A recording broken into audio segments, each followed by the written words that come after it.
এয়া হৈছে হিমাচল প্ৰদেশৰ এখন মনোমোহা পাহাৰীয়া ঠাই আৰু যাৰ নাম হৈছে কাছল। প্ৰাকৃতিক সৌন্দৰ্যৰে ভৰপূৰ এই কাছল।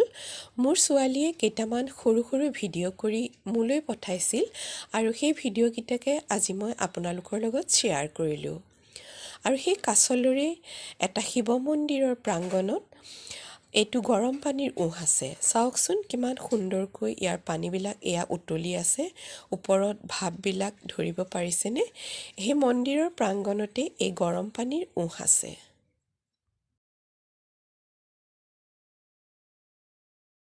নমস্কাৰ, সকলোকে স্বাগতম জনালোঁ মোৰ অন্য এটি ভিডিঅ'লৈ। আশা কৰোঁ সকলো ভালে আছে। সকলো ভালে থকাটোকেই কামনা কৰিছোঁ। এইখিনি হৈছে মই নতুনকৈ লগোৱা মোৰ কলিয়াছখিনি।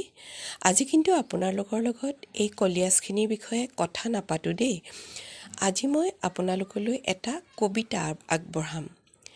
আৰু কবিতাটো হৈছে এটা উৰ্দু কবিতা আৰু সেই উৰ্দু কবিতাটোৰ অসমীয়া অনুবাদটো মই আজি আপোনালোকক শুনাম।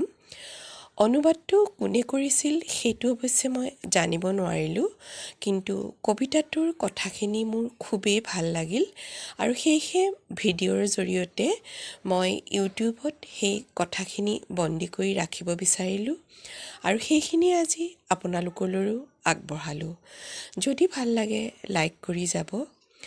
আপুনি যদি মোৰ চেনেলটো প্ৰথমবাৰৰ বাবে চাইছে তেন্তে চেনেলটো ছাবস্ক্ৰাইব কৰি যাবলৈ নাপাহৰিব। আহকচোন তেন্তে আজিৰ কবিতাটোৰ মাজলৈ সোমাই যাওঁ। উৰ্দু কবিতাটোৰ নাম হৈছে ফৰ্ক সিৰ্ফ ইতনা সা থা।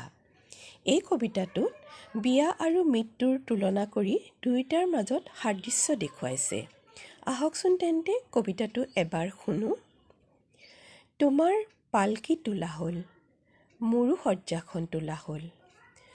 তোমাৰ ওপৰত ফুল ছটিয়ালে, ফুল মোৰ ওপৰতো ছটিয়ালে।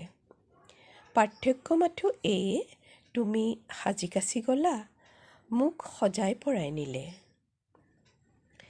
তুমি নিজৰ ঘৰলৈ গ'লা, ময়ো নিজৰ ঘৰলৈ গ'লোঁ। পাৰ্থক্য মাথো এইকণেই, তুমি নিজে উঠি গ'লা, মোক উঠাই লৈ গ'ল। মেহফিল তাতো আছিল, মানুহ দুনুহ ইয়াতো আছিল। পাৰ্থক্য মাথো ইমানেই আছিল, তাত আটায়ে হাঁহিছিল, ইয়াত আটায়ে কান্দিছিল। পুৰোহিত তাতো আছিল, পুৰোহিত ইয়াতো আছিল। দুটা মন্ত্ৰ তোমাৰ বাবে পঢ়িলে, দুটা মন্ত্ৰ মোৰ বাবেও পঢ়িলে। তোমাৰ বিয়াত অগ্নি সাক্ষী হ'ল, মোৰ দেহ অগ্নিয়ে গ্ৰাস কৰিলে। পাৰ্থক্য মাথো এইকণেই, তোমাক বৰণ কৰিলে আৰু মোক কৰিলে বাৰণ।